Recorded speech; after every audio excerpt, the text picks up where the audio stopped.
Shalom, everybody. Rabbi Edelstein here with a special live Facebook edition and podcast episode of Rabbi E in 3, brought to you by myself and by Maor DC.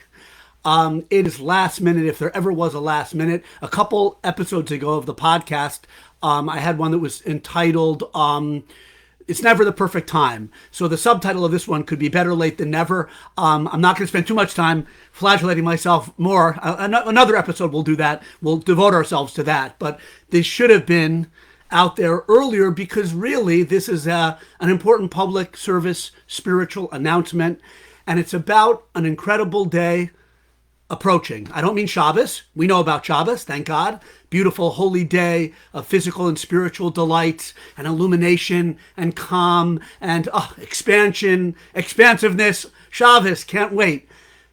We know about that. And hopefully as a Jewish people, we can continue to grow in our love of and connection to the Holy Shabbos. But it happens that this year, Shabbos is going to go right into another holy day, a holy festival, a chag that so many people don't know about at all. And when I was growing up, I knew nothing about it. And it's very ironic because in a way it should be the most acknowledged, celebrated, monumental, looked forward to, anticipated holiday of the Jewish year, arguably more than Pesach, more than Sukkot. What is that holiday? And again, you'll say, Rabbi E, well, great, Shabbos is coming in a few hours, and then you're telling me that this monumental holiday comes in right after Shabbos. Couldn't you have, communicated to us a little earlier? Yes, I could have. But in any case, we're learning. Rabbi E in 3 is all about learning. Maor DC, Maor, the wonderful organization I work for, is all about learning, so it's never too late to learn. Okay, what's the holiday that comes up this Saturday night this year? It's the holiday known as Shavuos, or Shavuot, in the Sephardic pronunciation. What is this holiday? And literally, when I learn with students, wonderful students, and I say to them, do you know, like in the last week, we're approaching a very important holiday in the Jewish calendar. And they'll say, yeah, and really, what? And then I'll say, no, you know it. I'm gonna pull it out of you. I say, well, look, you remember Pesach several weeks ago? We got out of Egypt. That's why we celebrate Hashem, the Holy One, blessed be He, took His people. He made us a people by taking us out of Egypt, out of slavery and bondage. But where were we going? That's what I asked the people. Where were we going? And the wonderful students say, Israel, right? I say, you got it, exactly. But there was an important stop on the way. And not Starbucks. A stop and that usually gets a chuckle if they're, in a charitable mood. Okay, not Starbucks, although we probably had coffee in our canteens, or the equivalent thereof. Canteens and coffee equivalents. Anyway, we had an important stop to receive something monumental, life-changing, world-altering, elevating, illuminating, source of holiness for ourselves as a people, instructions on how to live our life in the land of Israel, the geographical destination to which we were going. And they'll say, some of them will get, Mount Sinai, not the hospital, but it was a spiritual hospital. The mountain called Har Sinai, the place where God revealed Himself to the Jewish people as a nation, as a whole. We heard the 10 commandments, or at least the first 2. That's a rabbinic debate. But every man, woman, and child at Har Sinai, Mount Sinai, 50 days after leaving Mitzrayim, Egypt, heard God speak. And another way of thinking of Shavuos, the reliving of hearing God speak, the reliving of the revelation at Mount Sinai, the reliving of Kabbalat HaTorah, the receiving of the Torah. The day that God gave the Torah to this physical world, Shavuos. Now, let's just think about that for a second. Shouldn't that be, by all accounts and reason, the most known holiday in the Jewish world?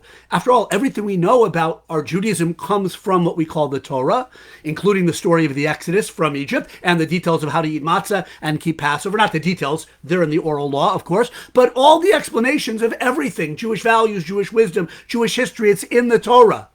Shavuos is the holiday that not just commemorates, but relives the receiving of the Torah. It encompasses everything else. It is the foundation of everything else. It was the goal, it was the destination, that the Jewish people were going to before going to the land of Israel. We received our heart and soul legally, morally, and spiritually at Sinai in the desert before we went into the land that is the Holy Land, to live that Torah in the land. And that, I'm just stressing that point that, as many great commentators over the years have pointed out, we received our law before we got our geographical inheritance, so to speak. Of course, the forefathers had lived in the land of Canaan, the land of Israel, but in any case, as a people, we didn't go into the land until we had received the Torah already. That's Shavuos. The freedom we got through the Exodus that we commemorate on Pesach was to go to Sinai to be offered and to accept the Torah, instructions for life, to elevate us personally, as individuals, collectively, and universally, because really, the fact that we Jewish people, a later Jewish prophet called us Or LaGoyim, a light to the nations, that's not because we're hardworking, yeah, smart, yeah, lots of people are creative and all that. Yeah, we might be great. It's the light of the Torah, the light of the mitzvot, of ethical monotheism, the values and guidelines and inspiration that we have given and give the world through being an Am HaTorah, a people of the Torah. Anyway, so that's Shavuos. So now, why isn't it well known? That's not our topic right now. I think one reason is because they can speculate sociologically and psychologically and spiritually.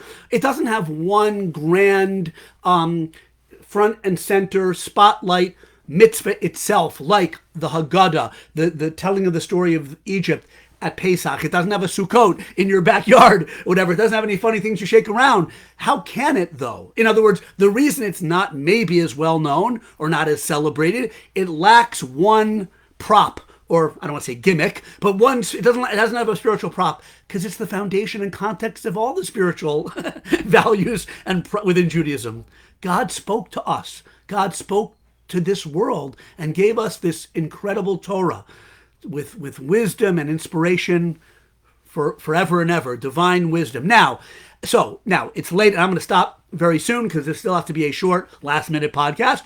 But what can you do now? Well, so what do you do on Shavuos, actually? And it's going to be Sunday and Monday, 2 days in the diaspora. So you have a Yom Tov meal. You stop work like on other Yom Tovim. There's supposed to be a festive meal. Of course, there is a custom, not a law, to stay up all night, the first night of Shavuos, studying Torah, showing our love and love for the Torah, our anticipation to re-receive it. Truth is, we re-receive it, have the ability to every single day. Torah is not some static, archaic,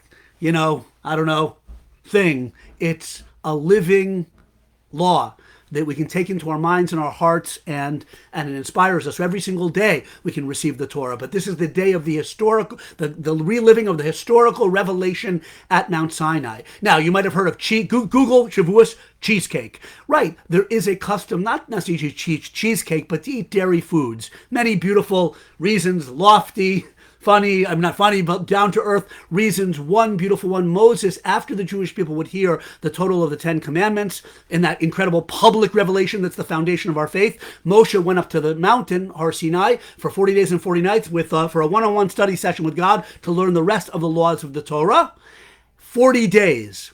The word chalav, which means milk, has the numerical value of 40 days. That's one beautiful reason given. What's the connection? Milk, 40 days, Torah? Because Torah nourishes us, helps us grow as human beings to reach our potential, just like milk. This is not paid for by the dairy farmers of America or Israel, but milk is the paradigm of nourishment for a young baby and to help us grow. Grow strong bones, strong teeth, strong souls, spiritual milk of Torah. So think about Shavuos, even if you're not fully keeping it this year, go get some kosher cheesecake. Why not? Or have a nice big glass of milk after Kiddush on Saturday night. Think about dairy foods. Think about what Torah is, what it could be. Learn more about it. Open up the book of Exodus, Shmos, chapter 19 and 20, which is the description of the revelation at Mount Sinai. Or finally, let's think about Torah as that